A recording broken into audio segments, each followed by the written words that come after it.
En juillet 1936, les chantiers navals Blohm et Voss de Hambourg reçurent la commande de construire le navire de guerre le plus puissant que l'Allemagne ait jamais conçu. La quille de ce futur colosse fut posée le même mois, et pendant les 2 années et demie suivantes, des milliers d'ouvriers façonnèrent une coque de proportions colossales qui, lorsqu'elle fut mise à l'eau le 14 février 1939, pesait plus de 50 000 tonnes en pleine charge. Dorothee von Löwenfeld, petite-fille du chancelier Otto von Bismarck, baptisa le navire en présence d'Adolf Hitler, qui prononça un discours devant la foule rassemblée sur le quai. Le nom choisi, Bismarck, était une déclaration politique. Le nouveau cuirassé porterait le nom de famille du fondateur de l'unité allemande, la même personne qui avait fait de la Prusse l'axe d'un empire continental. Que ce navire de guerre porte ce nom en 1939 n'était pas un geste nostalgique. C'était une promesse de puissance. Le Bismarck mesurait 251 mètres de long et atteignait 36 mètres à son point le plus large. Ses 4 tourelles principales abritaient 8 canons de 380 mm capables de lancer des projectiles de près de 800 kg à plus de 35 km. La protection de la coque reposait sur une ceinture de blindage qui, dans les zones les plus critiques, dépassait les 320 mm d'épaisseur.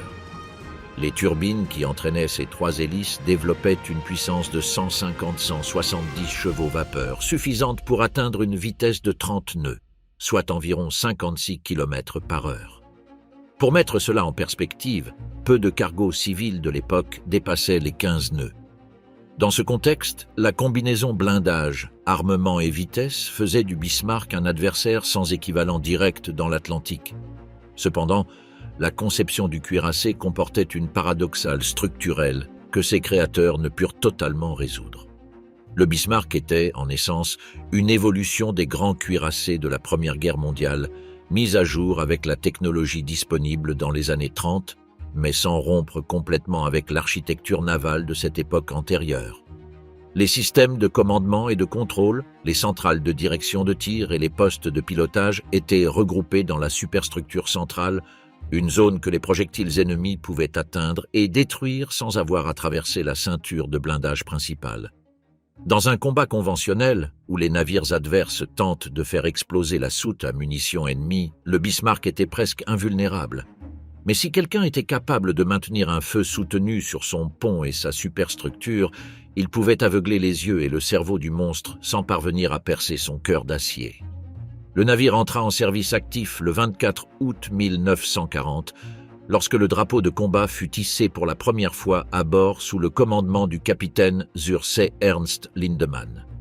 Les mois suivants furent consacrés à des essais en mer Baltique, des exercices de tir et des simulations. Ce n'est que le 18 mai 1941 que le Bismarck quitta Gotenhafen, l'actuelle Gdynia en Pologne, pour sa première et unique mission offensive.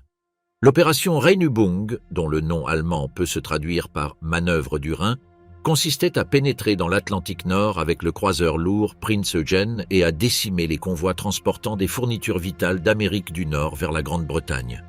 L'amiral Günther Lutyens, qui avait supervisé avec succès des opérations précédentes de croiseurs de surface dans l'Atlantique, commandait la formation. La Royal Navy ne tarda pas à détecter les mouvements de la flotte allemande.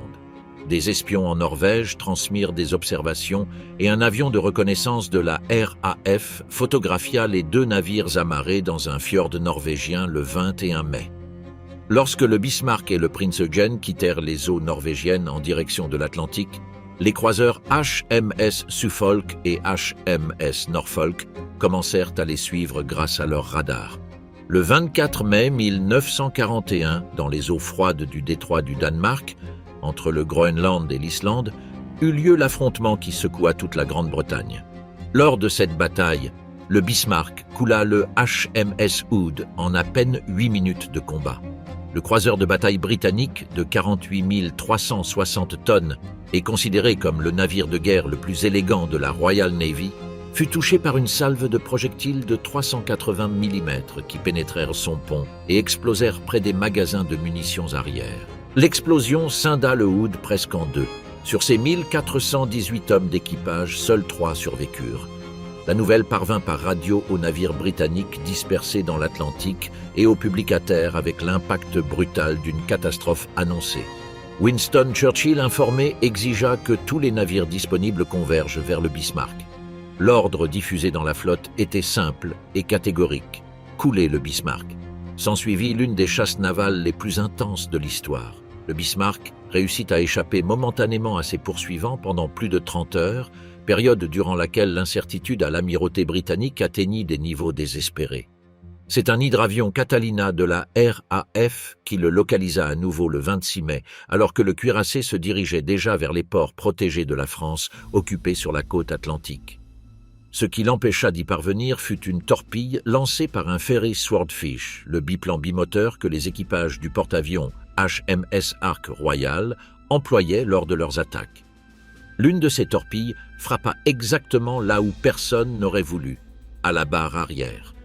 La torpille bloqua le gouvernail en une position déviée de la ligne droite, condamnant le colosse à naviguer en cercle se resserrant inexorablement. Le matin du 27 mai 1941, les cuirassés HMS King George V et HMS Rodney, ainsi que les croiseurs HMS Dorsetshire et HMS Norfolk, ouvrirent le feu sur le Bismarck immobilisé. Pendant près de 2 heures, l'artillerie lourde britannique déchargea des centaines de projectiles sur la coque allemande. Le Bismarck répondit avec ses propres canons autant qu'il put, mais il perdit un à un ses postes de commandement, ses centrales de contrôle de tir et finalement ses propres tourelles. À 10h39, le Bismarck se scella et coula. Le Dorsetshire avait lancé 3 torpilles de 533 mm en coup de grâce, bien que le débat sur la cause exacte du naufrage mettrait des décennies à être partiellement résolu. Sur les plus de 2200 hommes composant l'équipage, seuls 116 furent secourus. 48 ans au fond. Pendant près d'un demi-siècle, le Bismarck a reposé au fond de l'Atlantique Nord sans que personne ne sache exactement où il se trouvait. Les coordonnées approximatives du naufrage étaient connues. 48 degrés 9 minutes nord, 16 degrés 7 minutes ouest, mais la différence entre savoir où un navire a coulé et retrouver ses restes dans un océan de plusieurs milliers de mètres de profondeur est pratiquement équivalente à la différence entre savoir qu'une pièce de monnaie est tombée dans un hectare de forêt dense et la retrouver effectivement. La technologie disponible en 1941 ne permettait aucun type d'exploration sous-marine à de telles profondeurs, et l'après-guerre fut marquée par d'autres priorités. La recherche sous-marine systématique du Bismarck ne commença que lorsqu'un homme démontra que ce type d'expédition était possible. Cet homme était le docteur Robert D. Ballard, océanographe du Woods Hole Oceanographic Institution dans le Massachusetts. Ballard avait déjà participé à plusieurs explorations sous-marines de haut niveau lorsque, en 1985, il localisa les restes du RMS Titanic à 3800 mètres de profondeur dans l'Atlantique Nord. La découverte du Titanic fut un événement qui redéfinit les possibilités de l'archéologie sous-marine et fit de Ballard l'explorateur de grande profondeur le plus connu au monde. 4 ans plus tard, le même Ballard tourna son regard vers une autre épave mythique, le Bismarck. La première expédition de Ballard au Bismarck partit en juillet 1988 et revint sans rien trouver. La zone de recherche était trop vaste et les informations disponibles sur la position exacte du naufrage, bien qu'approximatives, comportaient des marges d'erreur se traduisant par des dizaines de milles carrés d'océan inexplorés. Ballard revint en mai 1989 avec un équipement plus précis et un protocole de recherche plus systématique. Le 8 juin de cette année-là, après avoir exploré plus de 200 000 carrés de fonte océanique, les systèmes de détection du navire de soutien enregistrèrent le signal indubitable d'une masse métallique énorme à 4 791 mètres de profondeur, à environ 470 milles à l'ouest de Brest. Ce que les instruments révélèrent surprit même les chercheurs eux-mêmes. Le Bismarck n'était pas tombé verticalement jusqu'au fond comme une pierre. En coulant, la coque avait heurté les flancs d'un volcan sous-marin éteint appelé Porcupine, dont le sommet s'élève à environ 1 km au-dessus de la plaine abyssale environnante. L'impact de la coque contre cette pente volcanique déclencha un glissement de boue qui entraîna les restes du navire sur près de 2 km en contrebas. Il en résulta que le Bismarck ne repose pas en position horizontale sur un sol plat, mais encastré dans une pente abrupte, avec la proue pointant vers le haut et la poupe enterrée plusieurs mètres dans le sédiment boueux. Le champ de débris entourant la coque principale s'étend sur toute cette pente, avec des pièces détachées lors du naufrage et du glissement dispersé sur le fond volcanique. Ballard et son équipe purent documenter l'épave à l'aide de véhicules télécommandés appelés ROV pour Remotely Operated Vehicles, qui descendaient depuis le navire de surface relié par un long câble ombilical. Les images transmises montrèrent un état de conservation inattendu. La coque principale restait pratiquement intacte, encore en position verticale, avec les ponts recouverts en grande partie par les planches de teck originales. La peinture grise de la marine restait adhérente à de larges sections du blindage extérieur. Les canons des tourelles secondaires pointaient dans différentes directions, figés dans la position où ils étaient restés pendant le combat. Les croix gammées, peintes sur la proue et la poupe, utilisées pendant la guerre pour identifier le navire depuis les airs et éviter les attaques de la Luftwaffe, étaient encore parfaitement visibles. Cependant, la poupe représentait le premier vrai mystère. La section arrière du Bismarck, à partir du cadre 10,5 vers l'arrière, s'était séparée du reste de la coque avant que le navire ne touche le fond. Ballard trouva la coque principale sans cette section, mais la poupe détachée n'apparut pas à proximité. Elle n'était pas proche. Du moins, elle n'était à aucun endroit couvert par les ROV pendant cette expédition. Sa localisation reste inconnue des décennies plus tard. Cette absence posait une question embarrassante. Pourquoi la poupe s'était-elle détachée? Était-ce dû à un impact ou s'était-elle détachée pendant le naufrage? Ballard examina la coque avec une attention particulière à la question du blindage et aux impacts possibles de torpilles sous la ligne de flottaison. Ces ROV enregistrèrent 8 trous dans la coque, 1 à tribord et 7 à bâbord, tous situés au-dessus de la ligne de flottaison. Il ne trouva aucune pénétration dans la ceinture blindée principale du navire, ni au-dessus ni en dessous de cette ligne. Pour Ballard, cette absence de pénétration sous la flottaison constituait un argument de poids en faveur de la théorie selon laquelle le Bismarck avait été coulé de l'intérieur, c'est-à-dire que ce furent les charges de démolition activées par l'équipage allemand qui décidèrent finalement de son destin. La Royal Navy, quant à elle, avait toujours soutenu que ce furent ces torpilles qui l'avaient envoyé par le fond. Le débat entre les deux versions, qui ne s'excluent en réalité pas mutuellement, resta ouvert. Ballard prit une autre décision qui suscita une certaine controverse. Il refusa de révéler publiquement les coordonnées exactes de l'épave. Son argument était que divulguer la position précise du Bismarck ouvrirait la porte à des expéditions pouvant tenter d'extraire des objets du navire, une pratique que Ballard considérait comme équivalente au pillage d'une tombe de guerre. Plus de 2000 hommes sont morts dans le Bismarck le 27 mai 1941 et leurs restes à l'intérieur de la coque. Pour Ballard, ce fait rendait toute extraction inadmissible, quelle que soit la valeur historique ou commerciale des objets concernés. Le gouvernement de la République fédérale d'Allemagne soutint cette position en émettant un communiqué officiel déclarant « Le Bismarck, propriété allemande, et tombe de guerre protégée, dont l'exploration intérieure ou l'extraction d'objets nécessiterait une autorisation gouvernementale, laquelle ne serait pas accordée tant que des restes humains se trouveraient à l'intérieur. » Les expéditions de 2001, 2 regards différents. L'épave du Bismarck n'a pas été visitée pendant 12 ans. Ce n'est qu'en 2001 que 2 expéditions distinctes, réalisées à quelques semaines d'intervalle, ont de nouveau dirigé leurs caméras sur le cuirassé. Il s'agissait d'expéditions de nature très différentes, avec des technologies différentes et des objectifs partiellement divergents, mais leurs découvertes combinées ont ajouté des couches d'informations substantielles aux connaissances accumulées depuis la visite de Ballard. La première de ces expéditions de 2001 a été organisée par Deep Ocean Expeditions, une entreprise australienne spécialisée dans le tourisme en eau profonde, en collaboration avec le Woods Hole Oceanographic Institution. À bord du navire de recherche académique Keldysh, le même navire russe qui avait servi de plateforme lors des explorations précédentes du Titanic, l'équipe est descendue jusqu'à l'épave en utilisant les 2 submersibles Mir. Ces bathyscaphes d'origine soviétique pouvaient transporter 3 personnes jusqu'à des profondeurs de 6000 mètres, ce qui en faisait le seul véhicule habité disponible à l'époque capable d'atteindre le Bismarck avec des passagers à bord. Ce qui était pertinent et polémique dans cette expédition, c'était justement cela. Pour la première fois depuis le naufrage, des êtres humains descendaient physiquement sur le lieu de repos du Bismarck. Deux survivants allemands du cuirassé, Heinrich Kundt et Heinz Steg, se trouvaient à bord de l'académique Keldysh pendant l'expédition, bien qu'ils ne soient pas descendus dans les submersibles. Les chercheurs de Woods Hole participant aux plongées ont utilisé les mires pour inspecter l'extérieur de la coque avec une méthodologie plus rigoureuse que celle de Ballard en 1989. William N. Lange, spécialiste de l'Institut, a résumé les découvertes dans une observation qui serait fondamentale pour les débats ultérieurs.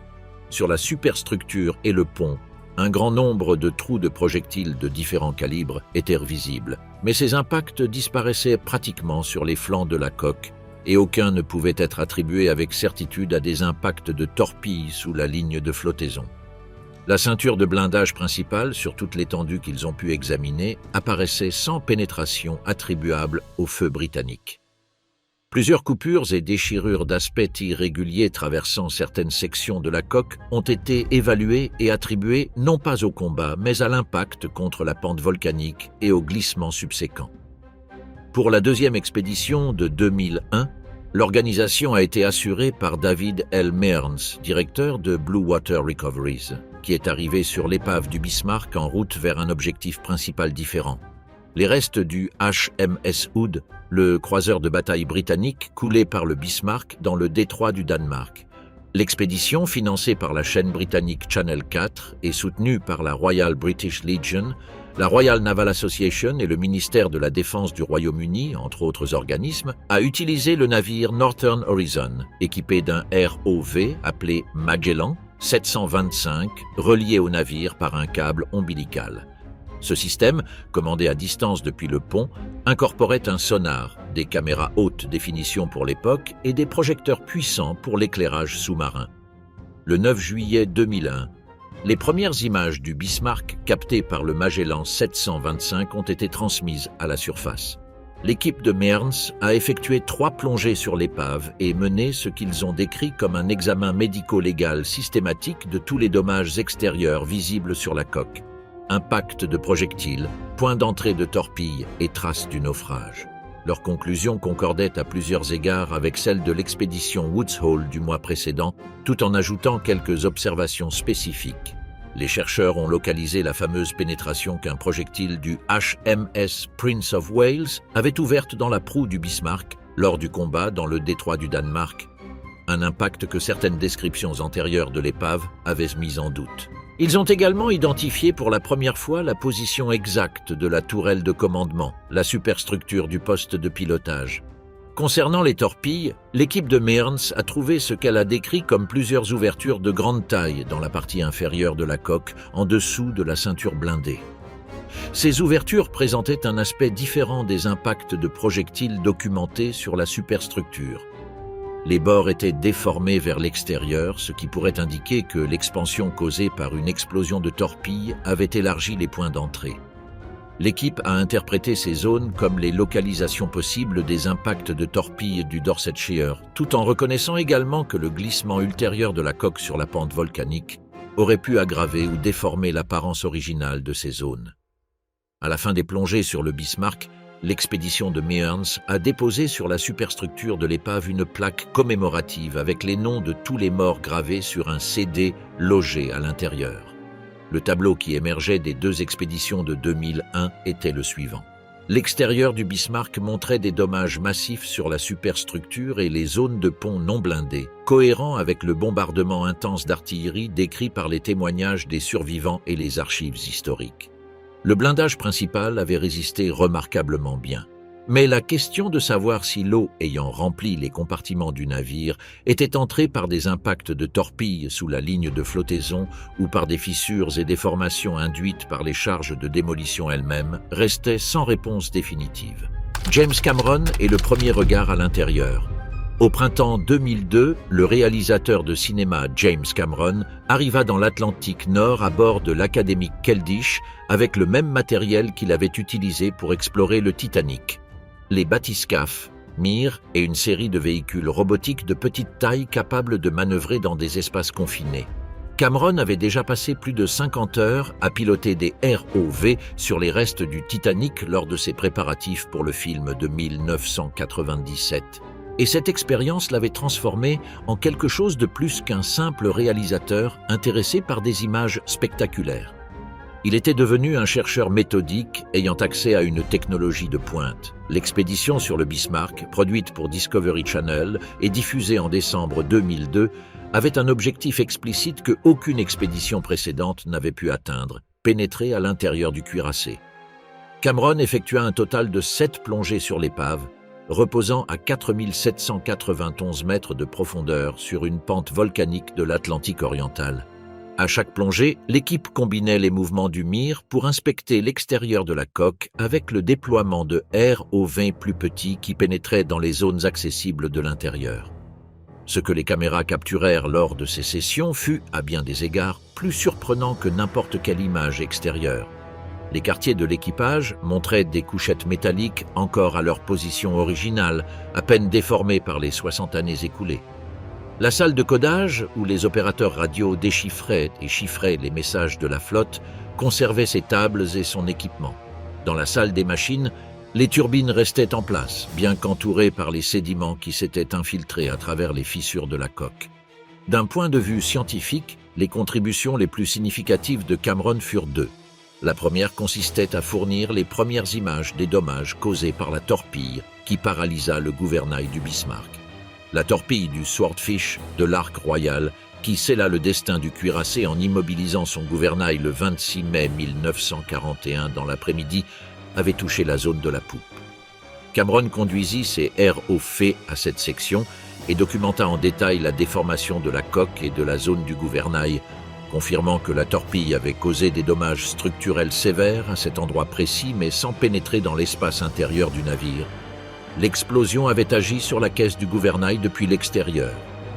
La deuxième contribution de Cameron fut une théorie alternative pour expliquer certaines des marques et déformations que les chercheurs des expéditions précédentes avaient interprétées comme d'éventuels dommages de combat sur le blindage. Cameron proposa le concept d'éclatement hydraulique pour décrire ce qui aurait pu se produire lorsque la coque du Bismarck, remplie d'air dans ses compartiments fermés, atteignit le fond et que la pression ambiante dépassa la capacité structurelle de certaines zones internes.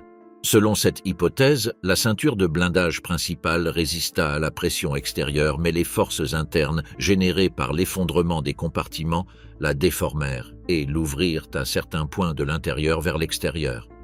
Si cela était correct, certaines des marques qui semblaient être des impacts de torpilles pouvaient en réalité être le résultat de l'implosion hydraulique lors de la descente. Une autre découverte de Cameron affectant directement le débat sur la cause du naufrage fut l'état des cloisons anti-torpilles intérieures du navire. Les torpilles, lancées par le Dorsetshire comme coup de grâce, avaient atteint l'espace entre le blindage extérieur et les cloisons internes de protection, détruisant les ballastes et les compartiments situés dans cette zone intermédiaire. Mais les cloisons anti-torpilles elles-mêmes, la seconde ligne de défense de la coque, restaient intactes, sans perforations attribuables à ces explosions. Cameron le décrivit directement. Les torpilles du Dorsetshire avaient provoqué des inondations dans les espaces extérieurs, mais n'avaient pas traversé la structure intérieure du navire. Sa conclusion fut que les dommages causés par la torpille contribuèrent au naufrage, mais ne furent pas le facteur décisif. La théorie de l'autosabordage par charges explosives gagnait en crédibilité.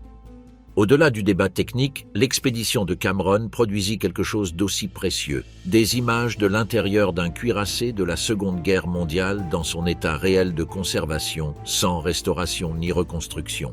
Le niveau de détail offert par les caméras des ROV dans ces espaces clos depuis 1941 permit aux historiens et aux spécialistes navals d'analyser des aspects de la conception intérieure du Bismarck qui jusqu'alors n'existaient que dans des plans et documents d'archives.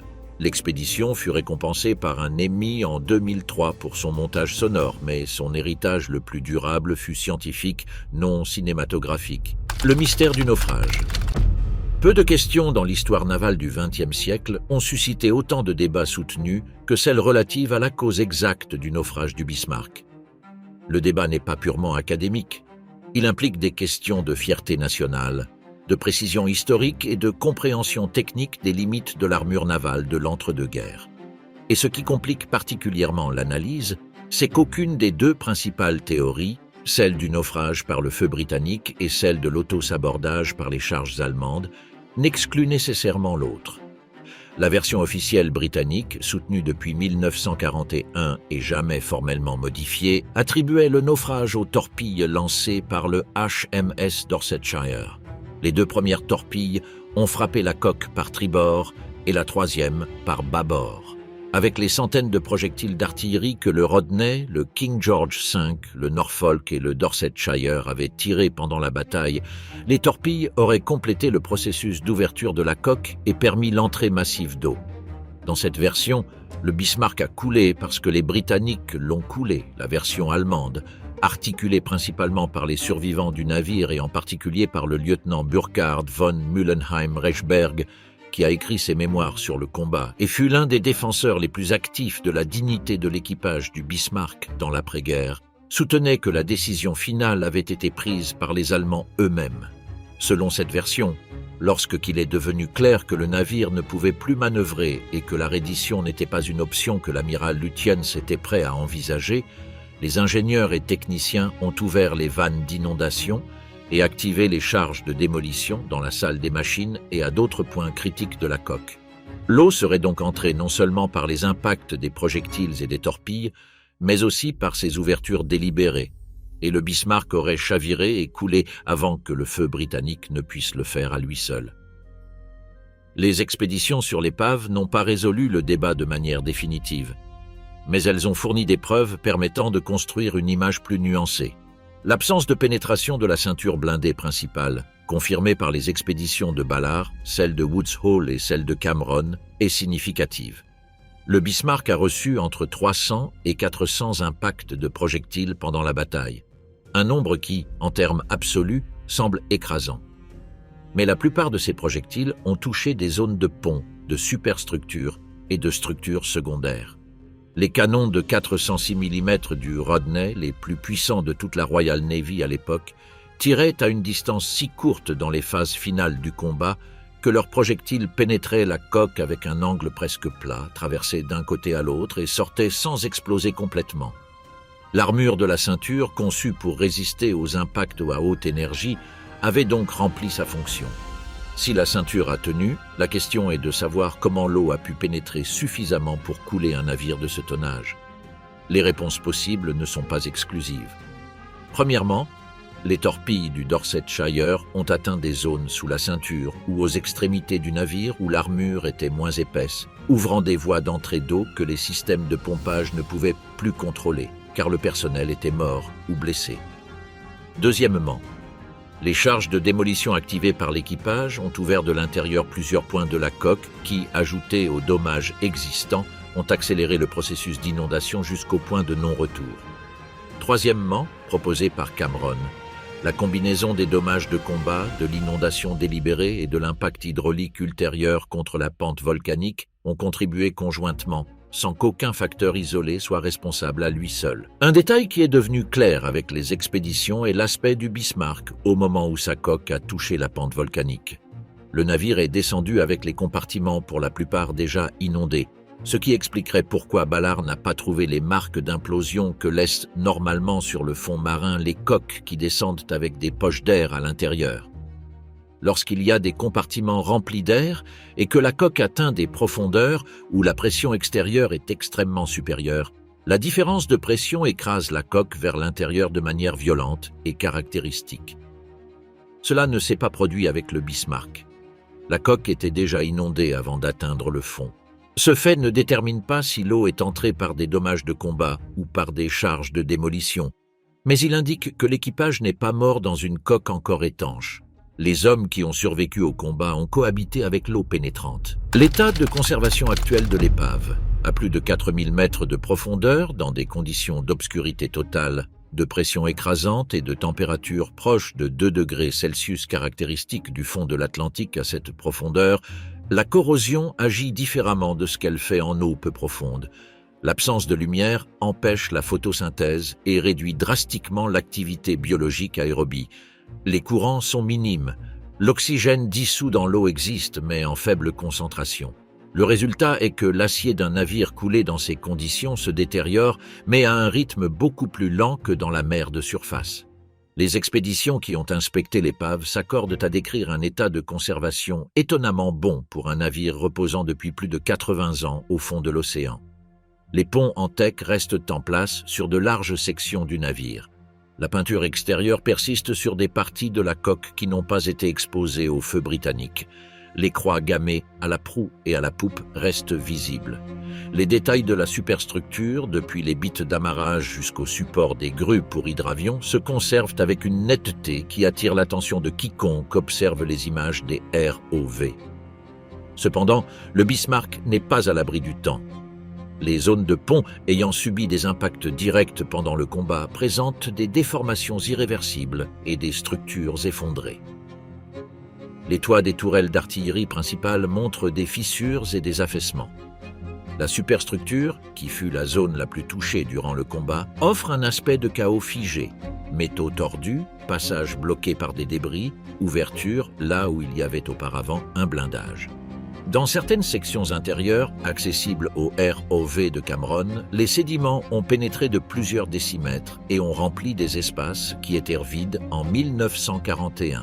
Et bien que le processus de corrosion soit lent, il est constant.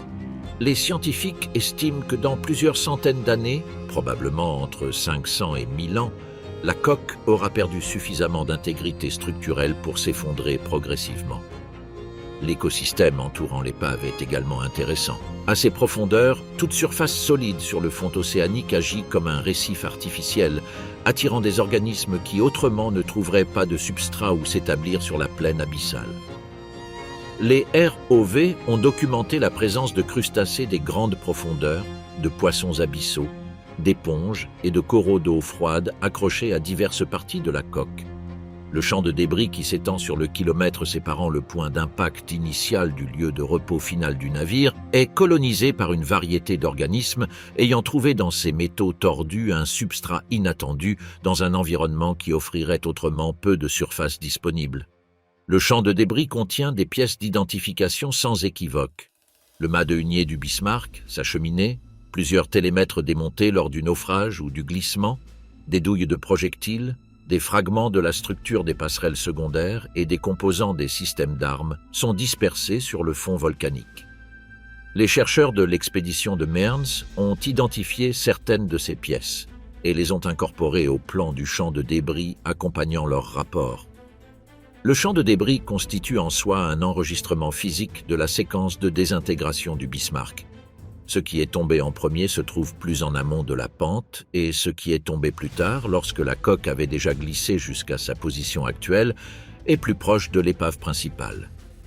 Une pièce notablement absente du champ de débris est, comme mentionné précédemment, la section arrière. La portion arrière de la coque, du cadre 10,5 vers l'arrière, s'est séparée à un moment du naufrage et n'a pas été localisée. Son absence constitue à la fois un mystère archéologique et un indice médico-légal.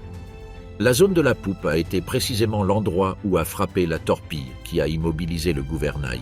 Et c'était également l'une des zones ayant subi le plus de dégâts d'artillerie lors des phases finales du combat. Que cette section spécifique se soit détachée et disparue du champ de débris visible pourrait indiquer que la séparation s'est produite en surface ou dans les premiers mètres de la descente, lorsque la coque avait encore suffisamment de vitesse pour que les deux parties se séparent sur des distances considérables. Cela pourrait également indiquer que la poupe a atteint une zone du fond volcanique qu'aucune expédition n'a pu inspecter à ce jour. L'expédition Magellan. En janvier 2026, la société britannique d'exploration océanique Magellan Limited a annoncé avoir réalisé ce qu'elle a décrit comme le premier jumeau numérique haute résolution à échelle réelle du cuirassé Bismarck.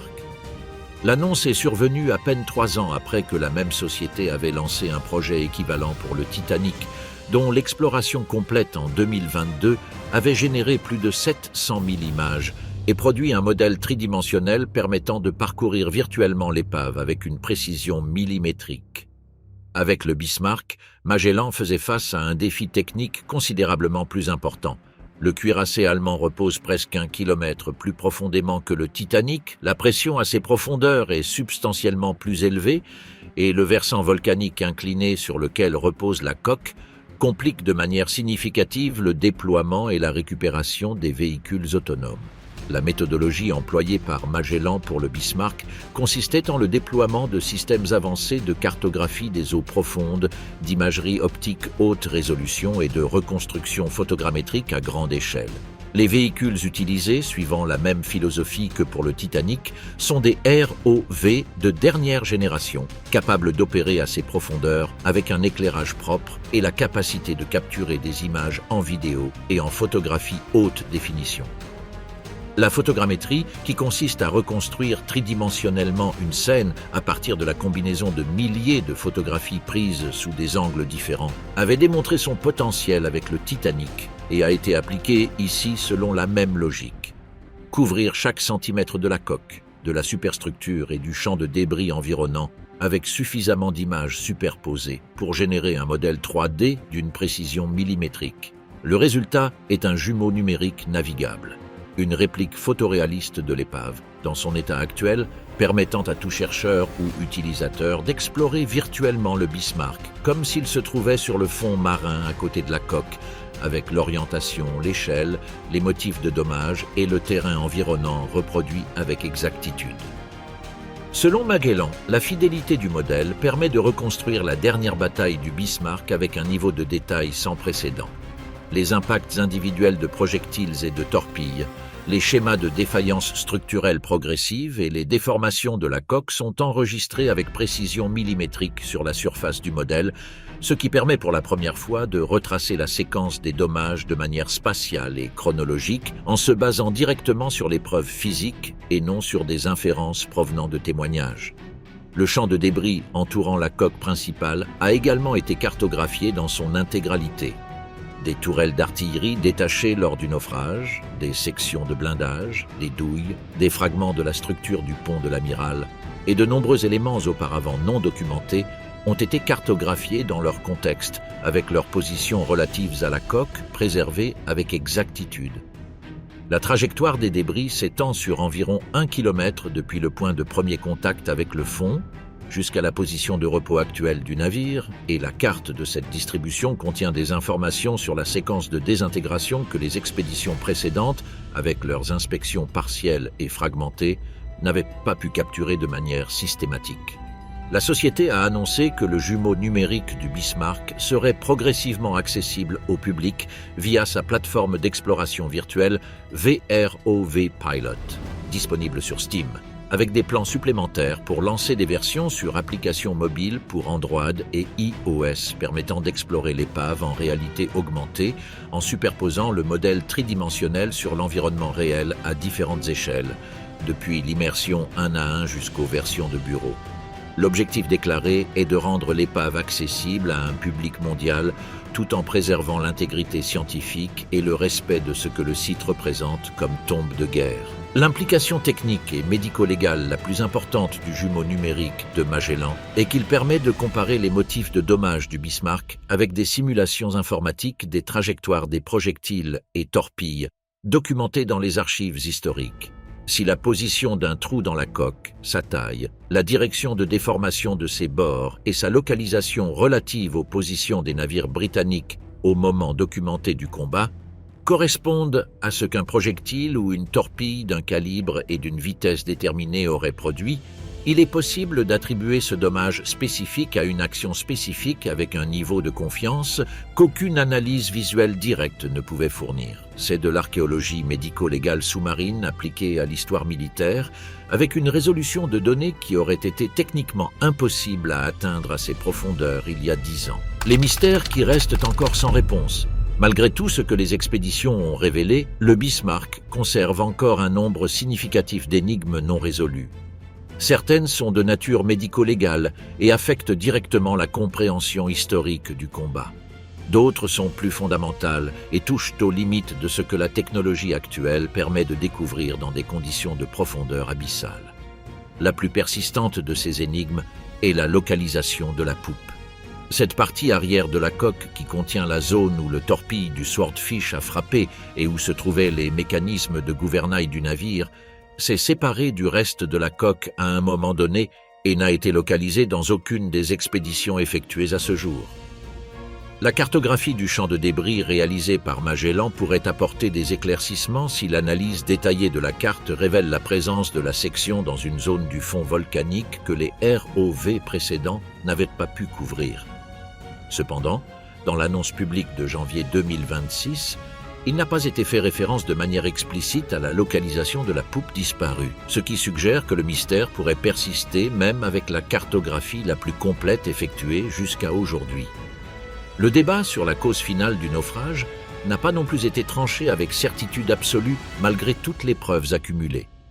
L'hypothèse de l'autocoulement est plausible et est étayée par l'absence de pénétration dans la ceinture de blindage principale et par le témoignage des survivants. L'hypothèse du naufrage causé par le feu britannique est soutenue par les 3 torpilles du Dorsetshire et par les centaines d'impacts d'artillerie qui, pendant 90 minutes, ont frappé les zones non blindées du navire. Mais la nature des questions clés, à quelle vitesse l'eau entrait-elle, combien de compartiments étaient déjà inondés avant les torpilles finales du Dorsetshire, quel état avaient les systèmes de pompage à ce moment-là, sont des questions auxquelles l'analyse de la coque peut fournir des informations, mais ne peut répondre de manière concluante. La coque ne conserve pas un enregistrement de la séquence temporelle de l'inondation. Elle ne conserve que l'état final des dommages structurels. L'intérieur du navire recèle également des zones d'ombre auxquelles la technologie actuelle n'a pas de réponse complète. Cameron a exploré certains espaces intérieurs en 2002, mais la restriction d'accès uniquement aux zones accessibles sans toucher ni déplacer quoi que ce soit, imposée par le gouvernement allemand et par les standards éthiques d'exploration des tombes de guerre, limite considérablement la capacité de documenter l'intérieur dans sa totalité. Certains compartiments sont bloqués par des débris, des structures effondrées qui scellent des accès et des zones du navire où les ROV ne peuvent pénétrer sans intervention physique. Le jumeau numérique de Magellan a probablement capturé avec précision l'extérieur et les espaces intérieurs accessibles, mais les sections scellées par les dommages eux-mêmes du naufrage restent un territoire inexploré. Il y a également la question du sort exact des derniers registres du navire. L'amiral Lutyens a envoyé des signaux tout au long de la nuit du 26 au 27 mai, demandant qu'un sous-marin récupère les journaux de guerre du Bismarck. Le U-74 a été chargé d'effectuer la récupération, mais il est arrivé après le naufrage et n'a trouvé que des débris et des corps flottants. Si ces journaux sont restés à bord du navire, ce qui est l'hypothèse la plus probable, ils se trouvent quelque part à l'intérieur de la coque, dans des compartiments que 80 années de pression et de corrosion ont efficacement scellés. Leur contenu, qui inclurait les observations personnelles de Lutyens sur l'opération et les décisions prises durant le combat, ajouterait une dimension irremplaçable à la compréhension des derniers jours du cuirassé. Le nombre exact de victimes réparties entre l'intérieur et l'extérieur du navire au moment du naufrage reste également sans réponse définitive.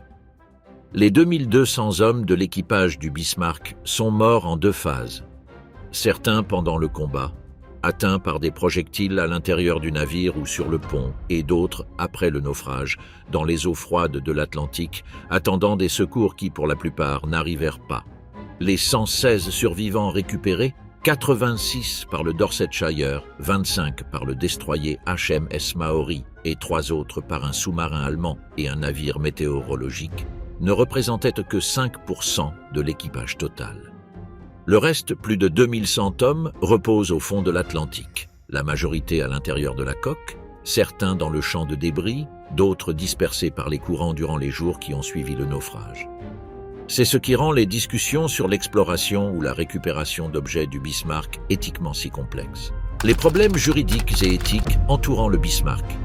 L'exploration de l'épave du Bismarck s'inscrit dans un cadre juridique et éthique qui, contrairement à d'autres naufrages historiques, est relativement bien défini, bien qu'il ne soit pas exempt de tensions. Le gouvernement de la République fédérale d'Allemagne considère le Bismarck comme propriété de l'État allemand, une classification juridique qui s'applique aux biens de l'ancien Reich allemand en vertu de la continuité juridique. Cette propriété n'a pas prescrit et n'est contestée par aucun autre gouvernement, étant donné que le Bismarck a coulé en eaux internationales et que son propriétaire originel, bien qu'il fût dans la forme politique du Troisième Reich, possède un successeur juridique clairement identifié. Le gouvernement allemand a précisé que toute expédition visant à explorer l'intérieur du navire ou à en extraire des objets nécessite une autorisation gouvernementale et que cette autorisation ne sera pas accordée tant que des restes humains se trouvent à l'intérieur. La conséquence pratique de ce cadre juridique est que toutes les expéditions qui ont visité l'épave depuis 1989 ont opéré selon un protocole de « regarder mais ne pas toucher ». Aucun objet n'a été retiré du Bismarck, contrairement à ce qui s'est produit avec certaines épaves de la Seconde Guerre mondiale dans le Pacifique où l'on a extrait de l'artillerie, des équipements et même des pièces de monnaie. La seule addition à l'épave fut la plaque commémorative déposée par l'équipe de Mearns en 2001, un geste symbolique approuvé par le gouvernement allemand et qui a été reçu avec gratitude par les associations de vétérans et les familles des victimes. Ce cadre éthique n'est pas exempt de débat. Certains chercheurs soutiennent que l'exploration intérieure pourrait fournir des informations historiques d'une valeur inestimable, y compris de possibles archives documentaires encore scellées dans le navire, et que restreindre l'accès de manière absolue revient à privilégier la sensibilité symbolique au détriment de la connaissance. D'autres, parmi lesquels figure explicitement Robert Ballard lui-même, affirment que le respect des morts n'a pas de date d'expiration et qu'un navire contenant les restes de plus de 2000 personnes doit être traité selon les mêmes critères qu'un cimetière de guerre, indépendamment de l'utilité historique que pourrait avoir son exploration.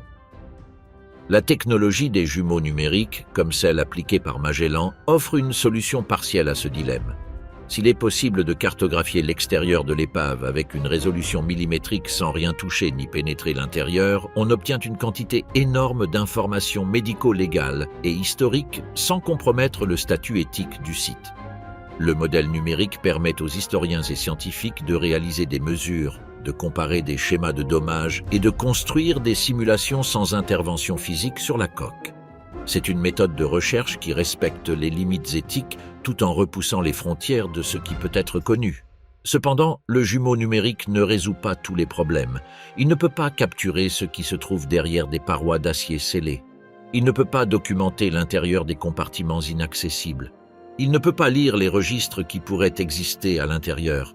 Les informations qui demeurent à l'intérieur du Bismarck resteront inaccessibles tant que le cadre éthique et juridique actuel sera en vigueur, et ce cadre possède des raisons solides de se maintenir. Les traces de la bataille.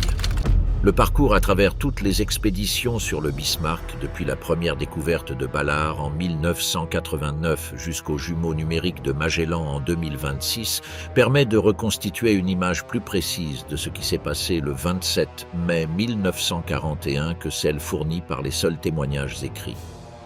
Les documents historiques, les rapports navals et les témoignages des survivants sont des sources fondamentales, mais la coque constitue un témoin différent. Elle n'interprète pas, ne se souvient pas de manière sélective et n'a aucune motivation pour modifier sa version des faits. Ce que raconte la coque est le suivant. La superstructure du Bismarck a subi un châtiment brutal et soutenu. Les impacts de projectiles sur le pont et dans les zones de blindage léger sont nombreux et répartis sur toute la longueur du navire. La zone du poste de commandement montre des dommages particulièrement sévères, cohérents avec les témoignages des survivants qui décrivaient comment les postes de direction de tir étaient mis hors service, l'un après l'autre, à mesure que le bombardement progressait. Les tourelles d'artillerie principales présentent des dégâts sur leurs surfaces extérieures, y compris des marques d'impact sur les plaques frontales de blindage de 320 mm. Mais le blindage principal a résisté sans être percé à aucun point documenté.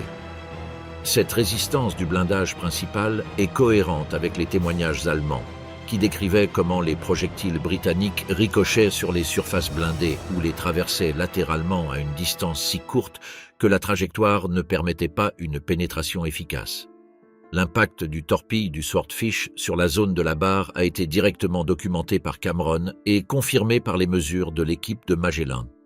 Les dommages dans cette zone sont considérables. La structure de la barre et les mécanismes associés ont été déformés de manière irréversible et la déformation est visible depuis l'extérieur de la coque.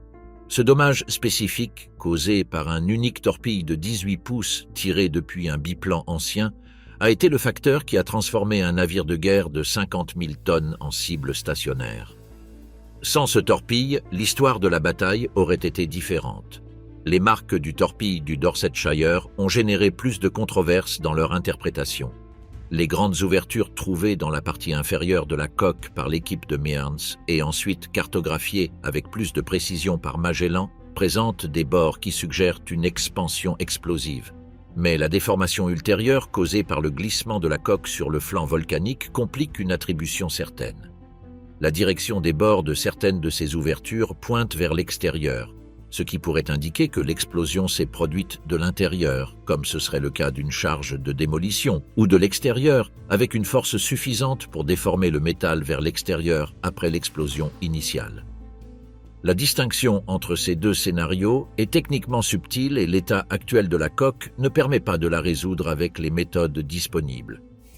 Il y a un détail de l'épave que les chercheurs de toutes les expéditions ont mentionné avec une certaine unanimité et qui possède un poids symbolique particulier. Le fait que les croix gammées peintes à la proue et à la poupe, utilisées pendant la guerre pour l'identification aérienne du navire, sont encore parfaitement visibles après plus de 80 ans au fond de l'océan. Ce ne sont pas les seuls éléments d'identification qui persistent. Les lettres d'identification de la coque, les marques de lignes de flottaison et certains des numéros de couple sont encore lisibles dans les zones de la coque qui n'ont pas été affectées par le feu. Le Bismarck reste identifiable de manière incontestable comme le Bismarck. Il n'a pas besoin de documentation externe pour être reconnu. Le champ de débris, maintenant cartographié avec la précision du jumeau numérique de Magellan, ajoute une dimension spatiale à la compréhension du naufrage. La distribution des fragments sur le flanc volcanique n'est pas aléatoire, elle répond à la physique de la descente et du glissement. Les éléments les plus lourds qui se sont détachés tôt, alors que la coque avait encore de la vitesse, sont tombés plus haut sur le flanc. Ceux qui se sont détachés lorsque le glissement avait déjà ralenti sont plus proches du point de repos final, et ceux qui se sont détachés en impactant le fond se trouvent dans les environs directs de la coque. Analyser cette distribution spatiale permet d'inférer, avec certaines limites, la séquence de désintégration du navire lors du naufrage, un processus qui a duré moins d'une demi-heure, mais qui a laissé une empreinte physique encore lisible sur le lit volcanique. Les nouvelles découvertes à l'ère de l'archéologie numérique. Le Bismarck a traversé 4 phases distinctes dans l'histoire de son exploration sous-marine. La première fut la découverte. Localiser l'épave en 1989, après près de 50 ans d'ignorance de son emplacement, a confirmé que le cuirassé existait, qu'il était localisable et que son état de conservation permettait une étude scientifique. La deuxième fut l'inspection. Les expéditions de 2001, avec leurs différentes technologies et approches, ont commencé à établir un inventaire systématique des dommages extérieurs de la coque et ont introduit la question des impacts de torpilles dans un débat qui, jusqu'alors, était principalement textuel. La troisième fut la pénétration. Cameron a pour la première fois introduit des instruments d'observation à l'intérieur du navire et a fourni des images d'espace qu'aucun œil humain n'avait vues depuis que le dernier survivant de l'équipage du Bismarck les avait quittés le 27 mai 1941. La quatrième, inaugurée officiellement par Magellan en 2026, est la phase du jumeau numérique. La capture complète et haute résolution de l'épave et de son environnement dans un modèle tridimensionnel pouvant être exploré, analysé et partagé de manière non destructive et indéfinie. Chaque phase a répondu à certaines questions et en a ouvert d'autres. La localisation de l'épave a démontré que le Bismarck n'avait pas été complètement détruit par le feu britannique, comme certains témoignages l'avaient suggéré. L'inspection extérieure a révélé que la ceinture blindée avait résisté sans pénétration imputable au combat. La pénétration intérieure a documenté les conditions réelles à l'intérieur du navire et a généré l'hypothèse de l'explosion hydraulique pour expliquer certaines déformations. Le jumeau numérique permettra, dans les années à venir, d'analyser la répartition complète des dommages dans le contexte de la carte tridimensionnelle du champ de débris, avec un outil dont aucun chercheur précédent n'a disposé. Ce qui est significatif dans cette progression, c'est la direction technique générale, vers des méthodes plus complètes, plus précises et moins intrusives. Les premières expéditions nécessitaient des ROV physiques qui s'approchaient de la coque et capturaient des images depuis des points spécifiques. Le jumeau numérique élimine cette limitation ponctuelle et transforme toute la surface de l'épave en un espace d'analyse simultanément accessible depuis n'importe quel point de vue. Un chercheur peut examiner depuis son bureau la même face de la coque sous 5 angles différents Comparer deux zones du blindage situées aux extrémités opposées du navire ou mesurer la distance exacte entre deux points d'impact, le tout sans se déplacer et sans nécessiter une nouvelle expédition physique. Cette démocratisation de l'accès aux données de l'épave a des implications qui dépassent le cas spécifique du Bismarck. Si le modèle de Magellan devient pleinement accessible aux chercheurs de différentes disciplines, le Bismarck pourrait devenir un objet d'étude non seulement pour les historiens navals, mais aussi pour les métallurgistes intéressés par le comportement de l'acier sous des impacts à haute énergie, pour les ingénieurs structurels étudiant l'effondrement progressif de grandes structures dans des conditions extrêmes, pour les océanographes analysant la colonisation biologique de surfaces artificielles en eaux abyssales, et pour les archéologues maritimes cherchant à établir des méthodologies reproductibles pour la documentation de sites en eau ultra profondes. Le Bismarck restera au fond de l'Atlantique pendant des siècles. L'acier continuera à se corroder, lentement, mais de manière constante. Les sédiments continueront de remplir les espaces intérieurs. Les courants abyssaux useront les bords des ouvertures. Dans quelques centaines d'années, ce qui est aujourd'hui une coque reconnaissable aura perdu l'intégrité structurelle nécessaire pour maintenir sa forme, et il ne restera qu'un agglomérat de métaux déformés répartis sur le flanc du volcan Porcupine.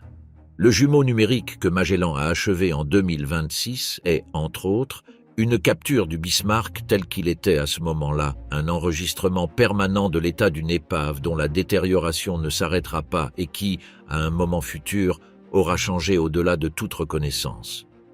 Cette fonction de préservation numérique, qui fut explicitement l'un des arguments pour le projet du Titanic et qui s'applique selon la même logique au Bismarck, possède une valeur propre au-delà de la recherche active. Le Bismarck est un site d'importance historique, militaire et humaine majeure. Plus de 2100 personnes y ont trouvé la mort.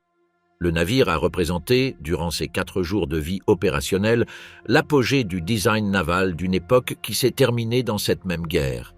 Et la bataille qui l'a coulée fut l'un des épisodes les plus intenses de la Seconde Guerre mondiale dans le théâtre atlantique, avec des conséquences stratégiques qui ont influencé la perception internationale de la puissance navale britannique et la disposition des puissances neutres, en particulier les États-Unis, à considérer la cause alliée comme viable. Documenter ce lieu avec la plus grande précision technique possible n'est pas un exercice de nostalgie. C'est l'application des meilleures méthodes disponibles à l'un des objets matériels les plus chargés d'histoire qui existent au fond des océans.